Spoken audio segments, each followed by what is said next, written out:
আজ খবর দিনভরের শুরুতেই একটা ঘটনা নজর রাখতে হবে, যে ভিডিও ভাইরাল হয়ে গেছে, হলদিয়ার একটা ঘটনা। আগে ছবিটা দেখাই, তাহলে বুঝতে পারবেন। এই যে ছবিটা দেখাবো, এখানে দেখুন একজন বসে রয়েছেন এবং তার যে টেবিল, সেই টেবিলের ওপরে আগ্নেয়াস্ত্র রাখা রয়েছে। বেশ কয়েকজন সেটা আবার ধরে নাড়াচাড়াও করছে। কিন্তু এই ব্যক্তি যিনি বসে রয়েছেন চেয়ারে, তিনি কে? কার টেবিলে রাখা রয়েছে এই আগ্নেয়াস্ত্র? ইনি হলদিয়ার বিজেপি প্রার্থী। হ্যাঁ, ঠিক শুনছেন, হলদিয়ার বিজেপি প্রার্থী প্রদীপ বিজলি। যে ভিডিও আপনাদের দেখাচ্ছি, এই ভিডিও ইতিমধ্যে ভাইরাল। বিজেপি প্রার্থীর সামনে টেবিলে আগ্নেয়াস্ত্র রাখা, দেখুন। আর সেই আগ্নেয়াস্ত্র নিয়ে কয়েকজন নাড়াচাড়াও করছে। এই যে ঘটনাটা আপনারা দেখছেন, এটা হলদিয়া বন্দরের শ্রমিক ইউনিয়ন অফিসের মধ্যেই নাকি হচ্ছে। হ্যাঁ, ভিডিও দেখাচ্ছি আপনাদের, এবং যে ভিডিও আপনারা দেখছেন, এই ভিডিও রীতিমতো ভাইরাল। ভোট একেবারে দরজায় কড়া নাড়ছে। সুজিত রয়েছে আমার সঙ্গে, আরো একটু ডিটেল জানার চেষ্টা করি। সুজিত, ভোট দরজায় কড়া নাড়ছে, আর তার আগে এই যে ভিডিওটা ভাইরাল হলো, কি জানা যাচ্ছে হলদিয়ার বিজেপি প্রার্থীর টেবিলে আগ্নেয়াস্ত্র রাখা? কোথা থেকে এলো এই আগ্নেয়াস্ত্র? এখনো পর্যন্ত কি জানতে পারছো এই ভিডিও সম্পর্কে?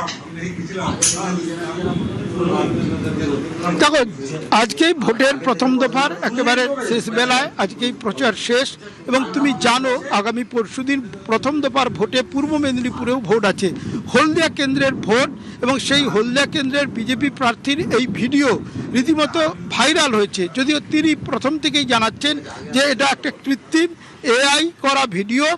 এবং সোনিয়া, এই যে বিষয়টি সেটা কিন্তু সামনে এলো কবে না আজকে, এবং তৃণমূল দাবি করছেন যে ভোটারদের ভয় দেখানোর উদ্দেশ্যে, আগ্নেয়াস্ত্র জমা করার উদ্দেশ্যে এই ঘটনা। যদিও অভিযোগ উড়িয়ে দিয়ে প্রদীপ বিজলি, যিনি বিজেপি প্রার্থী হলদিয়ার, তিনি কিন্তু বলছেন তৃণমূলের কারসাজি, চক্রান্ত এবং এআই করা এই ভিডিও। এবং এআই করা এই যে ভিডিও, সেই ভিডিও কিন্তু বলা যায় সামনে আসার ফলে তাকে তার মান সম্মান যাতে নষ্ট করে যায় তার কারণেই করা হচ্ছে। যদিও তৃণমূল জানাচ্ছে যে একেবারে এই ভিডিও সত্য, তাদের কাছেও এসছে, এবং ঘটনা নিয়ে তারা সন্ত্রাস বা ভয় দেখানো বা আতঙ্কিত করার উদ্দেশ্যেই জড়ো করছে বলে এই ধরনের আগ্নেয়াস্ত্র বা বহিরাগতদের সেই অভিযোগ সামনে আসছেন। কিন্তু সব মিলিয়ে রাজনৈতিক চাপানুতর এবং রাজনৈতিক যে তরজা সেটা চলছে। ভিডিও সামনে আসার পর চর্চাও চলছে, রীতিমতো ভাইরাল হয়ে গেছে এই ভিডিও। এই ভিডিওকে ঘিরেই কিন্তু এখন হলদিয়ায় যে রাজনীতি বা হলদিয়ার যে ভোট রাজনীতি, সেখানে কিন্তু তৃণমূল বনাম বিজেপির তরজাও শুরু হয়ে গেছে। ঘটনা হলদিয়ার, এবং হলদিয়ার একেবারে তরজা শুরু হয়ে গেছে, কারণ এআই ভিডিও বলে যেরকম বিজেপি প্রার্থী দাবি করছেন, আর ভোটের দুদিন আগে এই ভাইরাল ভিডিও তৃণমূল কিন্তু এটাকে ইস্যু করছে। বিতর্ক রীতিমতো দানা বেঁধেছে। প্রদীপ বিজলিবাবু বসে আছেন এবং পাশে তিনার টেবিলেই আগ্নেয়াস্ত্র নিয়ে একজন হাতে তুলে দিচ্ছে। এটা আমরা ভিডিওতে দেখতে পেলাম। তো জানি না এরা ভোটের আগে এইভাবে সন্ত্রাস তৈরি করে মানুষকে ভয় দেখিয়ে হয়তো ভোটে জিততে চাইছে। একজন প্রার্থী তিনি সেখানে তার টেবিলে আগ্নেয়াস্ত্র একজনের কাছে আরেকজন হস্তান্তরিত করছেন এবং তিনি বসে আছেন। তেমন এ দেখে তো মনে হয় কি যে বিজেপি সন্ত্রাস করে জিততে চাইছে। করে কিছু করা যাবে না, ওসব এআই করে, আজকাল এআই এর দিন, এআই করে ওই সব করছে নোংরামি। আমি কোনোদিনই আমার ওই সব নেই। আমার নামে থানায় একটা ডায়েরি নেই। 294টা ক্যান্ডিডেটের মধ্যে আমি একজন ক্যান্ডিডেট যার নামে হলদিয়ার কোনো থানায় ডায়েরি নেই, আর আবার আগ্নেয়াস্ত্রের কথা বলে। আর এবার নজর রাখবো, আরাবুল ইসলামের গাড়িতে হামলার অভিযোগ, ভাঙচুরের অভিযোগ উঠে আসছে। কিন্তু কারা এই ঘটনা ঘটালো? আরাবুল ইসলামের গাড়িতে হামলার ঘটনা, অভিযোগ উঠে আসছে, ভাঙচুর করা হয়েছে বলেও, এবং আহতকে দেখতে যাচ্ছিলেন আরাবুল ইসলাম নাকি, আর সেই যাওয়ার পথেই এই হামলার অভিযোগ।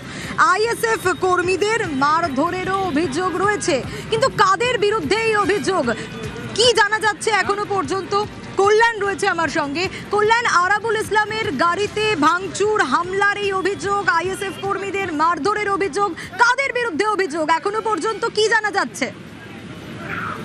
একেবারেই শুনিয়ে মূলত এই যে অভিযোগ উঠছে সেই অভিযোগ পরিষ্কারভাবে তৃণমূলের বিরুদ্ধেই উঠছে। আজকে সকালে আইএসএফ প্রার্থী ক্যানিং পূর্বের প্রার্থী আরাবুল ইসলাম তিনি যখন দেউলিতে এক আইএসএফ কর্মী আহত সেই খবর শুনে তিনি দেখতে যাচ্ছিলেন, সেই সময় ওই দেউলি এলাকা দিয়ে যখন যাচ্ছিল সেই সময় তার গাড়ির উপর হামলা চালানো হয় বলে অভিযোগ।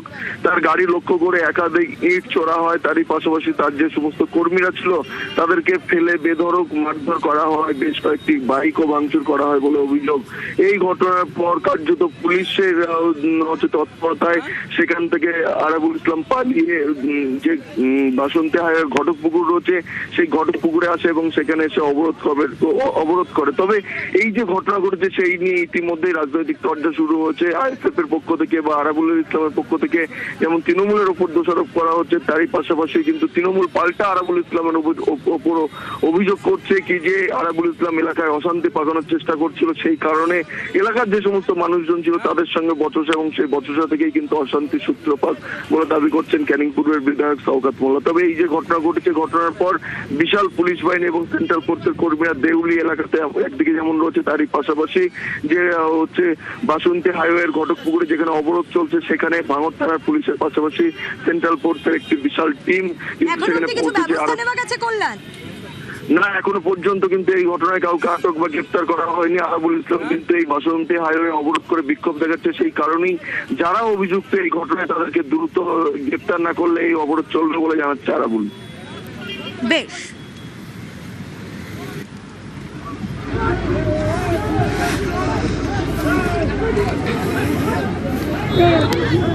আরাবুলের গাড়িতে হামলা ভাঙচুর যে ছবি আপনাদের দেখাচ্ছি, আহতকে দেখতে যাওয়ার পথে হামলার অভিযোগ উঠে আসছে, আইএসএফ কর্মীদের মারধরের অভিযোগ উঠে আসছে। ক্যানিং পূর্বের আইএসএফ প্রার্থী আরাবুল ইসলাম এবং ক্যানিং পূর্বের দেউলি এলাকায় যে ছবি আপনাদের দেখাচ্ছি, এটা ক্যানিং পূর্বের দেউলি এলাকায় উত্তেজনা, এই মুহূর্তে সেই অশান্তির ছবি আপনাদের দেখাচ্ছি এবং প্রতিবাদে বাসন্তী রাজ্য সড়ক অবরোধ আইএসএফ এর সেই মুহূর্তের ছবি আপনাদের দেখাচ্ছি যে মুহূর্তে অশান্তির পরিবেশ তৈরি হয়েছিল সেখানে। দেখুন সেই ছবি।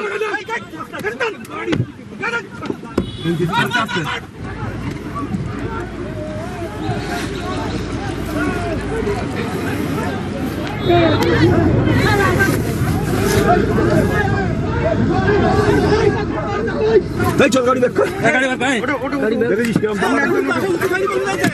গাড়ি ব্যাক গাড়ি চল গাড়ি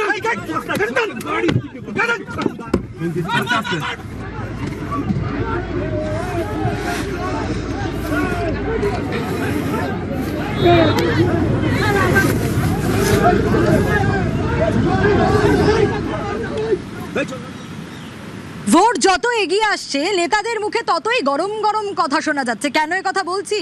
তার কারণ এবার গলসির প্রার্থী, তার মুখে এনকাউন্টার হুঁশিয়ারি। হ্যাঁ, ঠিক শুনছেন, গলসির বিজেপি প্রার্থী, তার মুখে এনকাউন্টার হুঁশিয়ারি। কি হুঁশিয়ারি দিচ্ছেন তিনি? মহিলাদের উপর অত্যাচারে এনকাউন্টারের হুঁশিয়ারি। শুধু তাই নয়, বাড়িতে বুলডোজার অবধি চালিয়ে দেওয়া হবে এমনটা হুমকি দিচ্ছেন প্রার্থী। শরদিন্দু রয়েছে আমার সঙ্গে, শরদিন্দুর কাছ থেকে জানতে চাইবো, শরদিন্দু বিজেপি প্রার্থী অর্থাৎ একজন প্রার্থী কোনো দলের, সে কি কোনোভাবে এই ধরনের এনকাউন্টার হুঁশিয়ারি দিতে পারে? দেখো, আইন হাতে তুলে নেওয়ার কথা বলছেন তিনি। গলসির বিজেপি প্রার্থী রাজু পাত্র একেবারে তিনি গলসি বিধানসভার কুরকুপা পঞ্চায়েতের বৃন্দাবনপুর এলাকায় প্রচারে গিয়েছিলেন। সেখানেই তার বক্তব্য যে মহিলাদের ওপর যারা অত্যাচার করেছে তাদের এনকাউন্টার করা হবে, এনকাউন্টার করবেন তিনি, এমনটাই তিনি দাবি করেছেন। এবং সেই সঙ্গে বলেছেন যারা দুর্নীতিগ্রস্ত, যারা সন্ত্রাসবাদী, তাদের বাড়ি বুলডোজার দিয়ে গুড়িয়ে দেওয়া হবে। নিজেকে বুলডোজার ম্যান হিসেবে ঘোষণা করে তিনি এই কথা বলেন এবং মনোনয়নপত্র জমা দেওয়ার দিন তিনি বুলডোজার নিয়ে মনোনয়নপত্র জমা দেওয়ার কথা ভেবেছিলেন, বুলডোজার নিয়েও এসেছিলেন, যদিও নির্বাচন কমিশন তাতে আটকে দেয়। সেই বুলডোজার নিয়ে প্রচারের আলোয় উঠে আসা রাজু পাত্র নিজেকে বুলডোজার ম্যান দাবি করে তিনি বুলডোজার দিয়ে বাড়ি গুড়িয়ে দেবার হুমকি দিয়েছেন। পাশাপাশি তিনি বলেছেন মহিলাদের উপর যারা অত্যাচার করেছে তাদের এনকাউন্টার করা হবে। আর এই ঘটনাকে কেন্দ্র করে এই যে উত্তপ্ততার বক্তব্য, তাকে কেন্দ্র করে স্বাভাবিকভাবেই এলাকার তথা জেলার রাজনৈতিক মহলে শোরগোল পড়ে গিয়েছে। তৃণমূল কংগ্রেস বলছে যে বাজে বকায় এই প্রার্থী নজির গড়েছেন, রেকর্ড করেছেন, হার নিশ্চিত বুঝেই তিনি এই ধরনের গরম গরম কথা বলছেন। বেশ, সরকারে আসলে যারা মহিলাদের উপরে অত্যাচার করছেন তাদেরকে ইনকাউন্টার করব এবং তাদের বাড়িগুলো বুলডোজার চালাবো। যারা সন্ত্রাসবাদী, যারা দুর্নীতিগ্রস্ত, তাদেরকে উচ্ছেদ করব। আমি আমার আন্দোলন চালাবো। আর এই বিধানসভা 20 থেকে 30 হাজার ভোটে লিড দেবো। সাধারণ মানুষ সঙ্গে আছে। বাংলা মহিলাদের পক্ষে সবথেকে সুরক্ষিত রাজ্য। ন্যাশনাল ক্রাইম ব্যুরো রিপোর্ট কেন্দ্রীয় সরকারেরই সংস্থা প্রকাশ হয়েছে। বাংলা সরকার ধর্ষকদের শাস্তি আরো কঠোর করার জন্য অপরাজিতা বিল বাংলার বিধানসভায় পাশ করে রাষ্ট্রপতি অনুমোদনের জন্য পাঠিয়েছে। বিজেপি আটকে রেখেছে। বলুন ওই বিল তাড়াতাড়ি পাশ করে দিতে। যে খবরে আমরা নজর রাখবো, নন্দীগ্রামে গ্রেপ্তার শেখ সুফিয়ানের জামাই। আরো একবার জানাবো আপনাদের, নন্দীগ্রামে গ্রেপ্তার শেখ সুফিয়ানের জামাই। গ্রেপ্তার তৃণমূল পঞ্চায়েত প্রধান শেখ হাবিবুল। সুফিয়ানের জামাই হাবিবুল মোহাম্মদপুরের পঞ্চায়েতের প্রধান। আরো বিস্তারিত জানার চেষ্টা করি, সুজিত রয়েছে আমার সঙ্গে। সুজিত, কি কারণে গ্রেপ্তার, কেন গ্রেপ্তার? রাতের অন্ধকারে ভোটারদের প্রভাবিত করার অভিযোগ এবং সেই অভিযোগে পুলিশ ঘটনাস্থলে গিয়ে গ্রেপ্তার করে। যদিও তৃণমূলের তরফে কিন্তু গোটা বিষয়টি রাজনৈতিক চক্রান্ত বলে দাবি করা হয়েছে। একেবারেই সুজিত, এই যে তুমি বলছো ভোটারদের প্রভাবিত করার অভিযোগ, সঙ্গে থাকো, সেই ভাইরাল ভিডিও একটু দেখাবো যে কিভাবে টাকা দেওয়ার অভিযোগ রয়েছে, টাকা বিলি, হুমকি দেওয়ার অভিযোগ।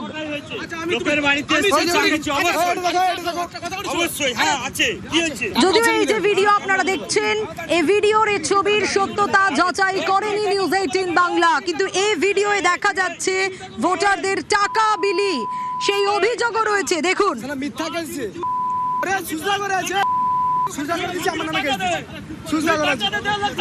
আরো একটু জানার চেষ্টা করবো সুজিতের কাছ থেকে। সুজিত, এই যে তুমি বলছিলে, যদিও যে ভিডিও আমরা দর্শকদের দেখাচ্ছি তার সত্যতা নিউজ 18 বাংলা যাচাই করেনি, কিন্তু ছবিতে দেখা যাচ্ছে, ভিডিওয়ে দেখা যাচ্ছে এই যে হুমকি, টাকা দেওয়া, ভোটারদের প্রভাবিত করা, যে অভিযোগটার কথা তুমি বলছিলে, সেই অভিযোগ কিন্তু সামনে আসছে এবং সেই অভিযোগ কিন্তু করছে বিজেপি এবং স্থানীয় মানুষজন। তারা বলছেন রাতের অন্ধকারে ভোটারদের প্রভাবিত করার জন্য একদিকে হুমকিও যেমন, তেমন কিন্তু উপঢৌকন দেওয়ার কিন্তু একটা যে অভিযোগ সেটা। এবং তোমাকে জানিয়ে রাখি, নন্দীগ্রামের তাবর নেতা, তৃণমূল নেতা শেখ সুফিয়ান, তার জামাইও কিন্তু প্রভাবশালী নেতা এবং তিনি কিন্তু পঞ্চায়েতের প্রধান। এবং সেই শেখ হাবিবুল যখন ওই এলাকায় যায় তখনই তাকে কিন্তু বলা যায় অভিযুক্ত হিসেবে তারা পুলিশের কাছে খবর দিলে ঘটনাস্থলে পুলিশ গিয়ে গ্রেপ্তার করেছে। আজকে তাকে কোর্টে তোলার কথা, এখনো নন্দীগ্রাম থানায় রয়েছে। গোটা বিষয়টির মধ্যে রাজনৈতিক চক্রান্ত দেখছে তৃণমূল। যদিও বিজেপির অভিযোগ ঘটনা সত্য এবং সে কারণেই মানুষজন অভিযোগ জানান, সে কারণেই কিন্তু তারা পুলিশকে খবর দেন। আর তারপরে এই গ্রেপ্তার, সব মিলিয়ে ভোটের দোরগোড়ায় রীতিমতো চাপানুতর শুরু হয়ে গেছে তৃণমূল বিজেপি এবং গোটা ঘটনাকে কেন্দ্র করে রাজনৈতিক তরজাও শুরু হয়ে গেছে। একেবারে গোটা ঘটনাকে কেন্দ্র করে শুরু হয়েছে তরজা।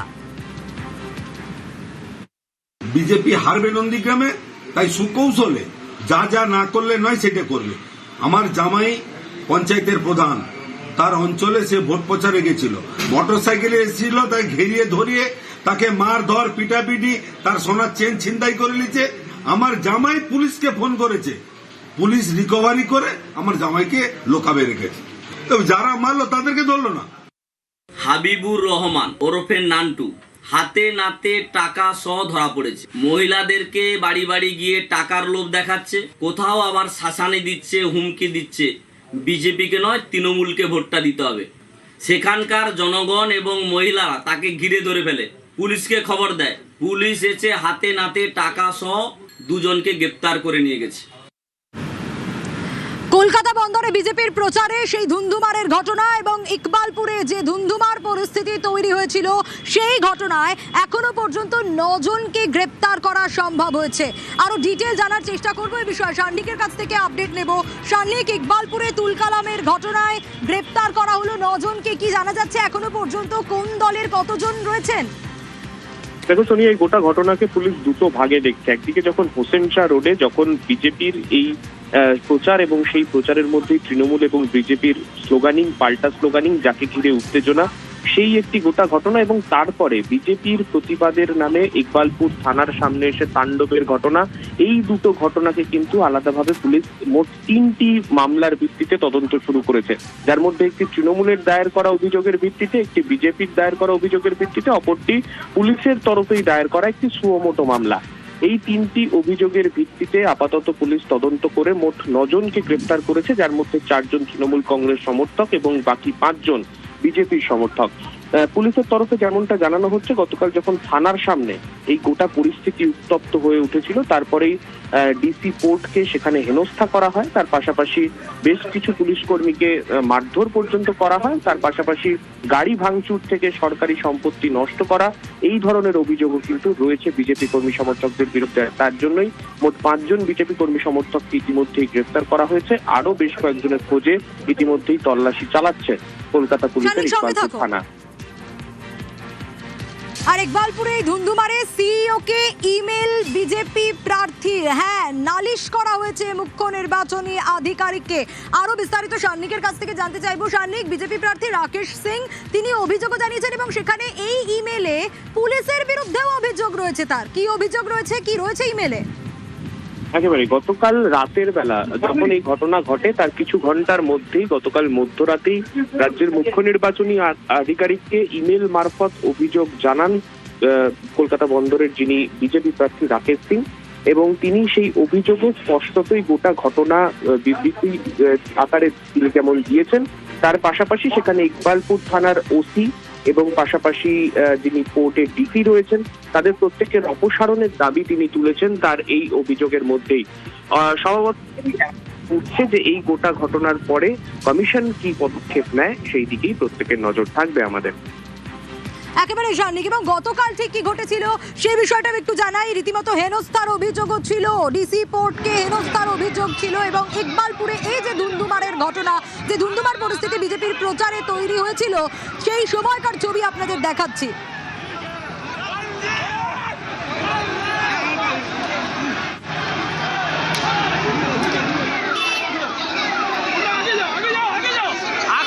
গ্রুপ ছিল, আর যদি উত্তেজিত হলো দুজনের মধ্যে যদি কোনো প্রবলেম হলে আরও বেশি প্রবলেম হতো করে আমাদেরকে ফোর্স ইউজ করতে হলো। অনেকবার চেষ্টা করা হয়েছে ওদেরকে সরিয়ে দিতে, আর কিছু লোক ইনজোর্ড আছে। একটু ক্যাম্পেইনিং নিয়ে একটু ছোট উত্তেজনা হয়েছিল, তারপর এগুলো হয়েছে। দু গ্রুপ যখন আবার রিগ্রুপ হলো, then we were apprehending that it would go out of hand, সিচুয়েশনটা হাত থেকে বাইরে যাবে করে মনে করে কিছু ফোর্স ইউজ করে দু গ্রুপকেও ডিসপার্স করতে হয়েছে।